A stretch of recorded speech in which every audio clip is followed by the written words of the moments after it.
4.5 billion years ago, a rogue planet struck Earth. What if the same thing happened today? Could you survive?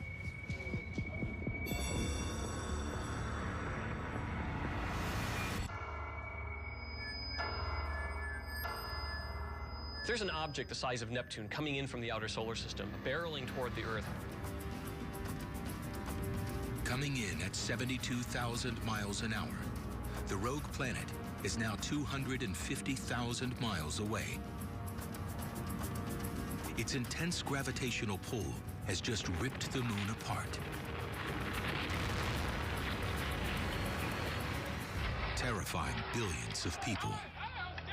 This horrible thing has eaten the moon. Humanity will panic, and that's just the first step, because it's coming closer. That's going to happen to us.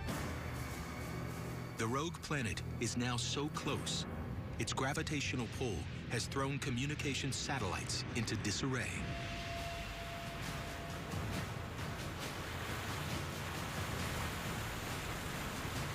And so, off the coast of Guam, the USS West Virginia suddenly finds itself without GPS, the sub's primary tool for navigation on and near the surface. The commander radios to Naval Base Guam for advice. He is ordered to dive. America's entire submarine fleet is being ordered below the surface for protection. 500-foot dive, 10 degrees. All right, Captain. Once they go underwater, they have maps, they have sonar, they have the ability to navigate, but communication is cut off. This submarine, full of America's finest, would probably be the last bastion of rationality that's available. These men are trained incessantly to live, breathe, and survive in this pressurized metal capsule. When all hell is breaking loose,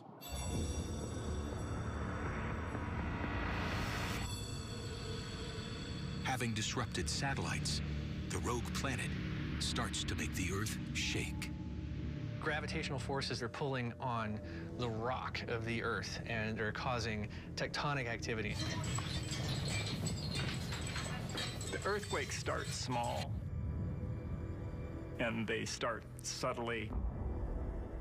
In San Francisco, windows rattle and tall buildings sway. Tremors roll through Los Angeles.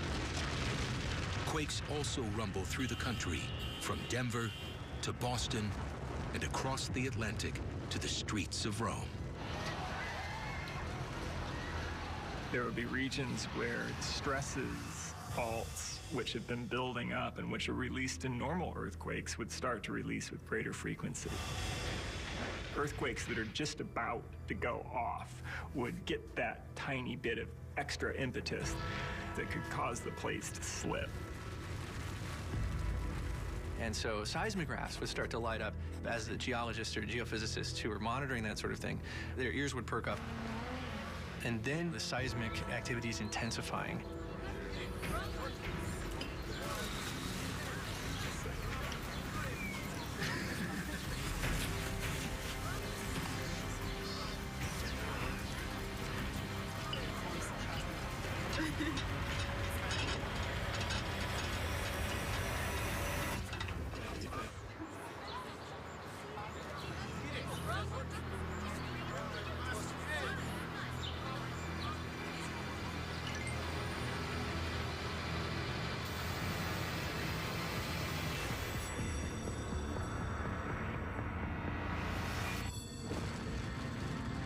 As the Earth shakes, another threat arises.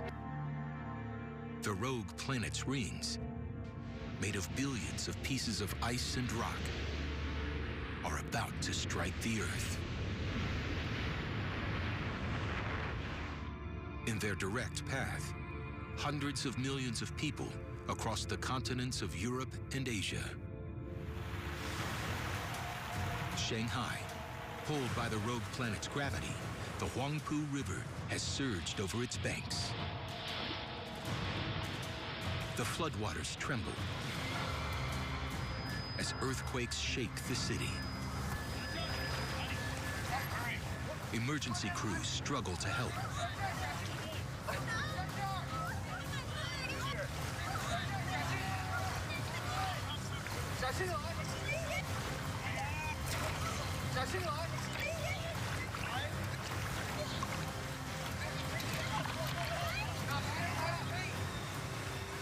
Then, above the city, in a sudden, silent explosion, the black of night turns to day.